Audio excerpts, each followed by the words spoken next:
¿Qué derechos fundamentales están siendo vulnerados en el caso de Agua Viva y Sofía Rojas?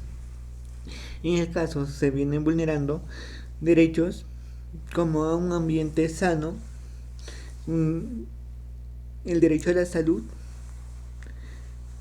derecho a la vida y a la integridad personal. ¿Por qué el derecho a la salud? Debido a la explotación minera se utilizan químicos. Esto afecta en el ecosistema, en el aire, al agua. De hecho, en el caso se plantea que es un río y el río es una fuente de alimentación tanto de la fauna marina como son los peces y el agua que es del consumo humano. El derecho a la integridad personal, ¿por qué? Porque debido a las maquinarias que se utilizan en estos recintos hay un riesgo a la integridad personal. ¿Por qué? Porque ya no es la misma libertad que allá había anteriormente, que los niños, que los pobladores podían caminar libremente y usar el espacio de la comunidad de Agua Viva. Bien, continuando, ¿por qué la comunidad de Agua Viva se considera en situación de vulnerabilidad? ¿Por qué? Por la misma situación geográfica donde viven, porque el gobierno no tiene el acceso completo para dar los servicios básicos, como lo que es la salud, la educación. En ese sentido, también por la misma situación geográfica y cultural, como ya mencioné, se consideran intangibles culturalmente por su misma cultura que desarrollan. Y al hacer la explotación minera, en el caso, corre el riesgo de que mueran personas, muera la cultura y con todo ello se pierdan costumbres. Eso es todo. Doy el pase a mi compañero Paul. Una defensora de los derechos humanos como Sofía Rojas puede recurrir tanto a mecanismos de protección nacional como internacional cuando enfrentan amenazas en el marco de su labor en la comunidad de Agua Viva. A nivel nacional, el principal procedimiento en el mecanismo intersectorial para la protección de personas defensoras de los derechos humanos, gestionado por el Ministerio de Justicias, a partir de una alerta, la Comisión Multisectorial Permanente evalúa el riesgo y fija medidas de protección. Además, están involucradas otras instituciones como la Defensoría del Pueblo, el Ministerio Público y Poder Judicial, que también están llamadas a intervenir y salvaguardar sus derechos. A nivel internacional, Sofía puede recurrir al sistema interamericano solicitando medidas cautelares o presentar una petición individual en caso de vulneración de la Convención Americana.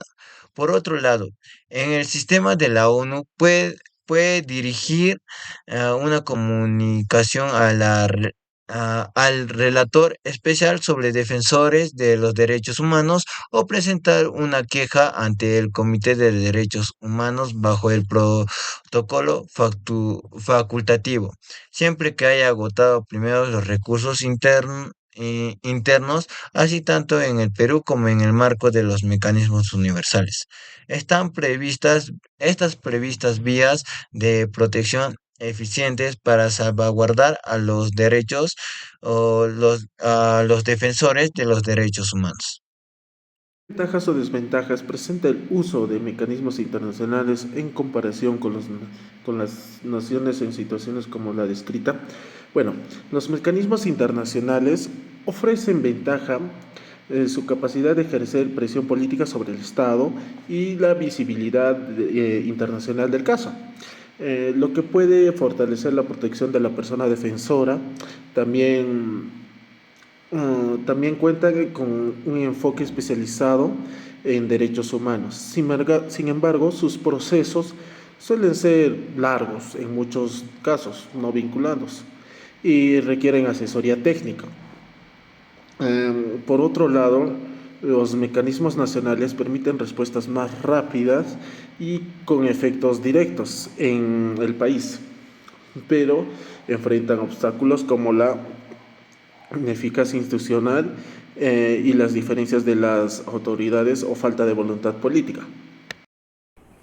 Continuando con la exposición, voy a responder la siguiente pregunta: ¿qué mecanismos le podría ser útil para que se cumpla en el ámbito nacional y en el modo directo lo que disponen los tratados internacionales de derechos humanos?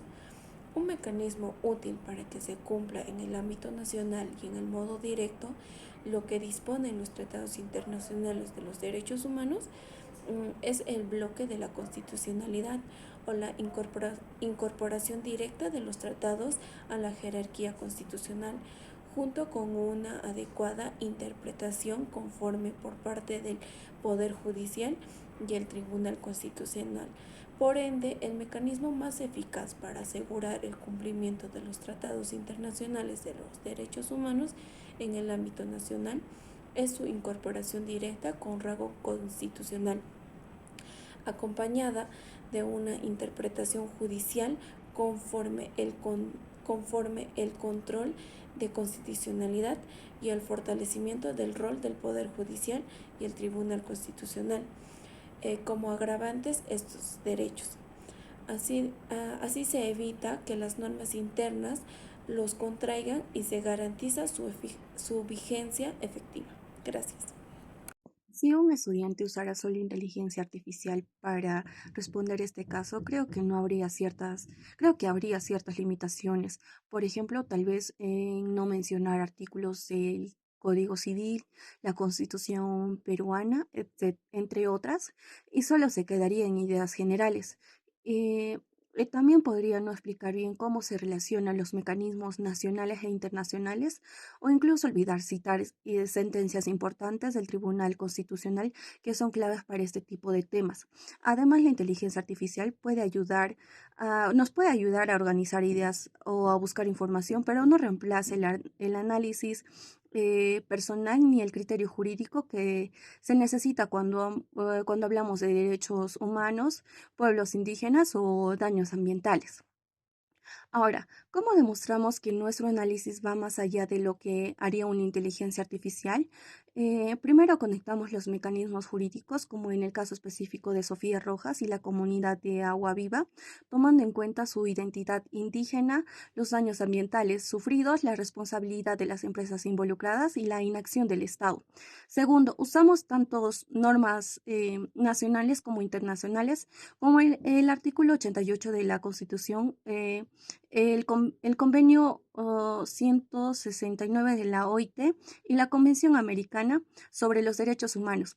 Tercero, analizamos casos reales y jurisprudencia peruana, como los fallos del Tribunal Constitucional sobre propiedad comunal, consulta previa y control de convencionalidad.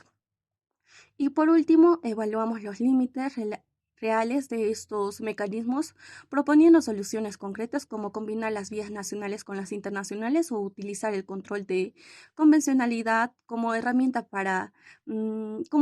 directa para proteger los derechos vulnerados.